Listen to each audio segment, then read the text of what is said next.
Di video kali ini saya akan men-unboxing satu alat yang akan membuat rekaman video Anda lebih smooth, lebih bagus dan terlihat lebih profesional.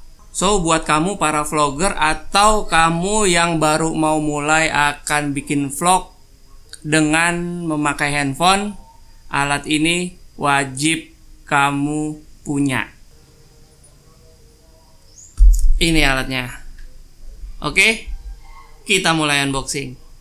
Alat ini bernama Moza Mini-Me.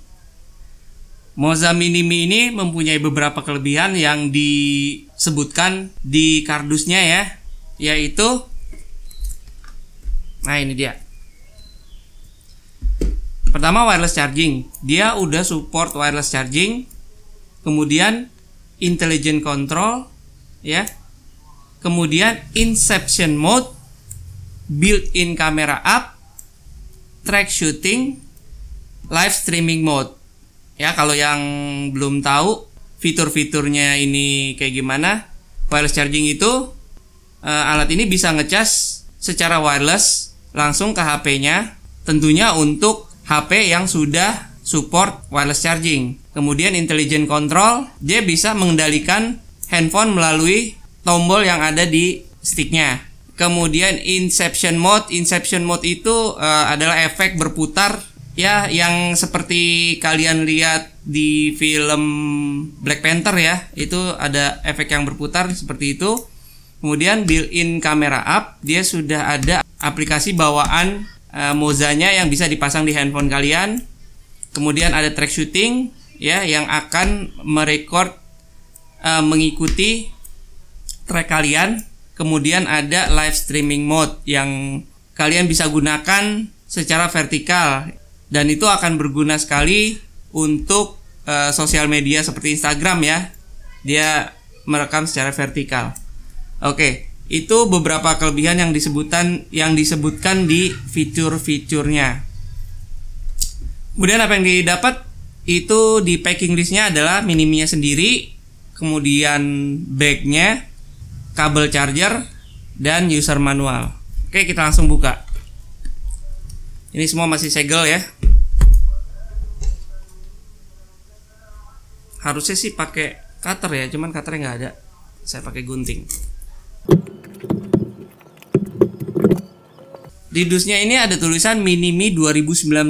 Mudah-mudahan sih yang saya harapin ini adalah versi terbarunya ya, karena di review-review channel lain belum ada tulisan seperti ini. Mudah-mudahan ekspektasi saya sih ini yang versi terbaru dan fitur untuk Androidnya sudah sempurna ya. Saya harap sih seperti itu.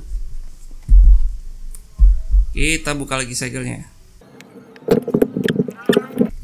Kalau di yang sebelumnya di dalam kardus ada kardus lagi, tapi kalau yang versi ini di dalam kardusnya langsung bagnya. Itu satu perubahan. Dan bagnya sendiri berbeda dari yang versi sebelumnya. Mudah-mudahan ini pertanda yang bagus ya. Jadi yang sebelumnya itu bagnya itu agak-agak bervariasi. Kalau ini hitam doff saja dengan tulisan Moza di tengahnya. Kita buka.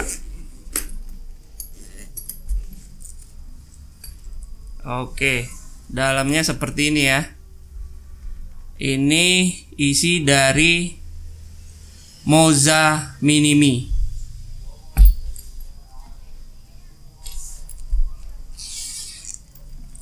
Di dalamnya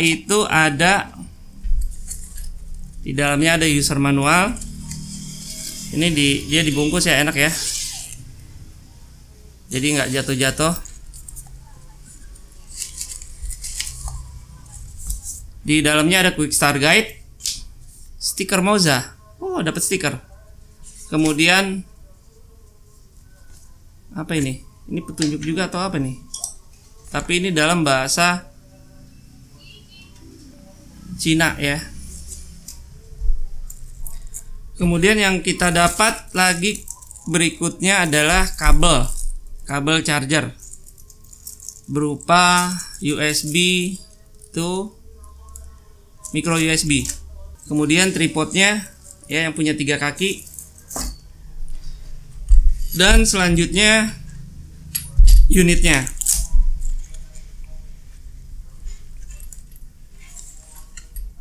Nah, ini unitnya ya. Wow, kelihatannya bahannya ini benar seperti yang di review oleh channel-channel lain. Walaupun plastik tapi terlihat kokoh, terlihat tidak murahnya. Walaupun gimbal-gimbal merek lain harganya di atas dia, tapi ini tidak kelihatan murahnya. Oke, nice.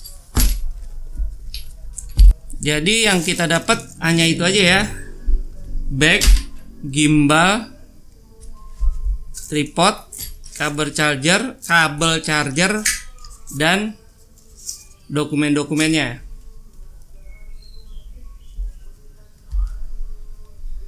Oke, lanjut.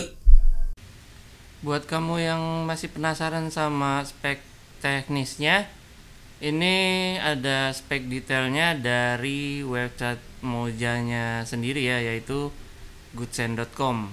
Oke, dibaca aja buat kamu yang masih nyari-nyari. Seperti inilah kalau kita sudah memegang gimbalnya ya.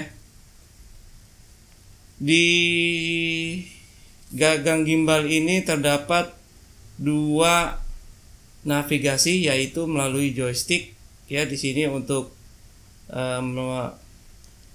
berputar ke kanan kiri atas bawah.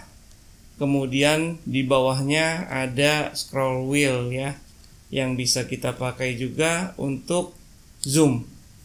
Default dari scroll wheel ini adalah zoom, tapi di sisi kanan kiri atas bawahnya terdapat tombol yang dapat kita pergunakan untuk menu tambahan. Seperti yang di atas ini adalah tombol menu, kemudian adalah tombol untuk berpindah dari foto ke video dan sebaliknya.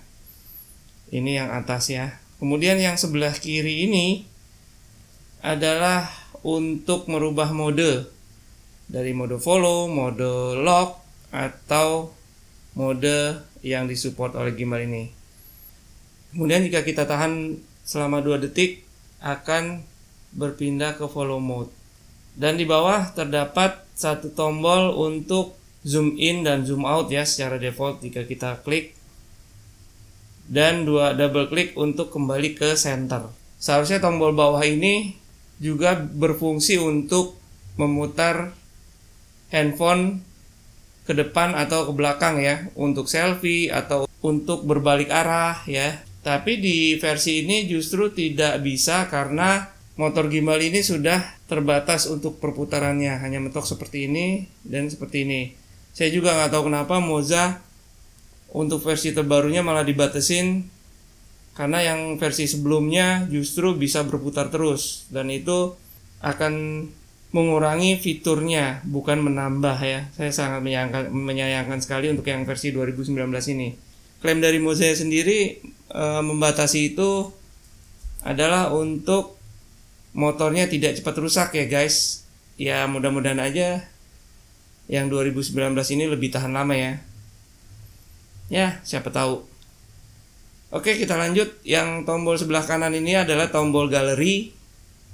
Kemudian tombol berpindah ke tombol sport mode jika kita klik 2 kali ya. Sebelah kanan ada tombol power ya. Tombol power ini juga berfungsi untuk mengaktifkan wireless charger dan menonaktifkan motor dalam kondisi gimbal tetap hidup. Kemudian ada 2 lampu indikator di sini untuk mengubah mode. Kemudian di sini ada indikator baterai. Kemudian selanjutnya untuk feel memegang gimbal ini saya merasa nyaman banget karena bentuk bodi dari gimbal ini mengikuti lingkar genggaman saya ya. Jadi kenyamanannya sangat diperhitungkan oleh Moza. Ini bagus banget ya. Kemudian ini untuk tripodnya udah saya pasang. Dan di atas kita bisa lihat sini ada wireless charger di handphone holdernya ya. Kemudian kita bisa lihat di sini ada apa ya namanya ini, saya lupa, dudukan untuk mounting untuk aksesoris ya, berukuran 1/4, atas dan bawahnya di sini ada. Kemudian ada port USB yang kita bisa pasangkan kabel untuk ngecas jika handphone kita belum support untuk wireless charging. Kemudian di bagian belakang bodi ini juga ada micro USB yang kita dapat gunakan untuk ngecas gimbal ini. Oke, inilah bentuk dari gimbalnya ya. Oke, mudah-mudahan video tadi dapat memberikan cukup gambaran buat teman-teman yang lagi ngeker-ngeker gimbal untuk membuat vlog dengan handphone ya. Kalau nanti sempat saya akan membuat video reviewnya dan video tesnya gimbal ini. Makanya jangan lupa untuk selalu dukung saya dengan melakukan subscribe, komen, share, like ke channel saya agar saya dapat terus membuat video-video konten-konten yang bermanfaat buat semua. Sampai ketemu di video-video selanjutnya dan sampai jumpa.